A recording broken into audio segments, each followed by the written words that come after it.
maanta waxaan doonaynaa dadweynaha magaalada Burco baraankan inaba caadi ahayn ku sameeyno insha Allah kulay ciidamada ka hadlin maayo insha Allah isla socod wanaagsan oo dhaw walaaladiyo ku bilaabay magacaaga waa magacayga dhaw magacayga Axmed Jalagoodi way ama su'aal kaftan ku weydiina ma jeclaan lahaydina Muqdisho aad walaal ma jeclaan way maxaa kamid ah sababaad ku daratay waa mudaway magaalo weyn oo magaalada madaxweynaha iska jeclaan inaad ma doonayeen inaad iyo ma jecli meesh hadi uga laabatay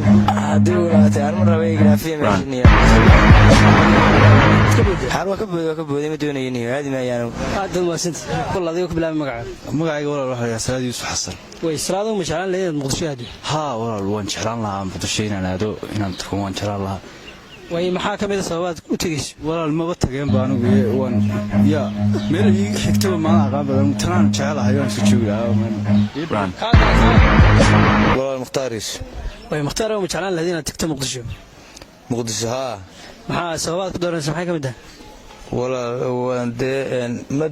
ma tagay waxaan doonayaa laakiin dawlad dalka ma ka mataano inaan tago waa uktilij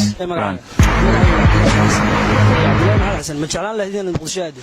Muqdisho waan ogolahay inaan tago waayo caasimadda way maxaa kamid ah waxyaabaad ku dooratay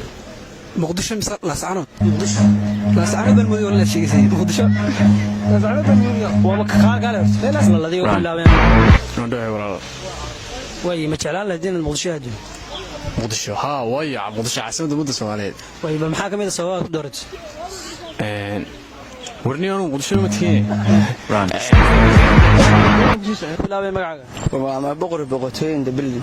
way ma jeclaan lahayd inaad Muqdisho aado wala aad iyo aad oo jeclaan Muqdisho aado maxaa kamid ah sababaad ku dooratay sababada ku doortana waa iska jecel waxaan dhacay waanu dalkayga hooyan jooga meesha waa Burco qowlka ragaan joogano ana way dhacay waxba ma dhicin bano arway weeyno kaal walaaladiyo ku bilaabay magacaaga oo dhaw Cabdisaaq walaal way Cabdisaaq ma jeclaan lahayd inaad Muqdisho aado aniyo meesha jecelaaniyo way maxaa sabab noo sheeg meesha la aro baqra leeyo si aad laaniyo arma aadaniyo saaxiibo waxa wasaalayniyo meesha qarxid waxa ka socday arma aadaniyo si jooga la wadakay wadankayga jooga Soomaaliya oo jecel saaxiib waa in yar ka hor maxaa bedelay goonkaaga waxa bedelay waxa ma bedelin saaxiib niyo mujniyo afkayga soo xaliniyo inta markaa kaga baxay aad ma raaciyo Cabdikariis way Cabdikariis ma jeclaan lahayd inaad Muqdisho aado waan rajaynayaa insha Allah tago mar walba Muqdisho wala sababa maxaad ku doortay inaad tagto war waska hadlayaa waxa sheegay Hargeysa dambe magacayga Maxamed Axmed way Maxamuud ma jeclaan lahayd inaad Muqdisho aado walaal waan jeclaan lahaa way maxaa kamid ah waxyaabaad ku doortay markaa walaal waa caasimadda ummadda Soomaaliyeed weey ma jeclaaday Muqdisho maana inta isku haystay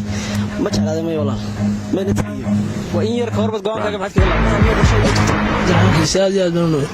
way Cabdiraxmaan oo su'aal kaftan ku diiday ma jeclaan lahayd inaad Muqdisho aado waan aadaya bal maxaa kamid ah sababaad ku dooratay doonaya inaan aado dhawaan baan doonaya inaan aado way maxaa kamid ah sababaad ku dooratay inaad tagto sababaan ku doortay waxa kamid ah wadanku niyo waa wadan caalim kasto imika ka yeelan jirto waxaan aadaya Muqdisho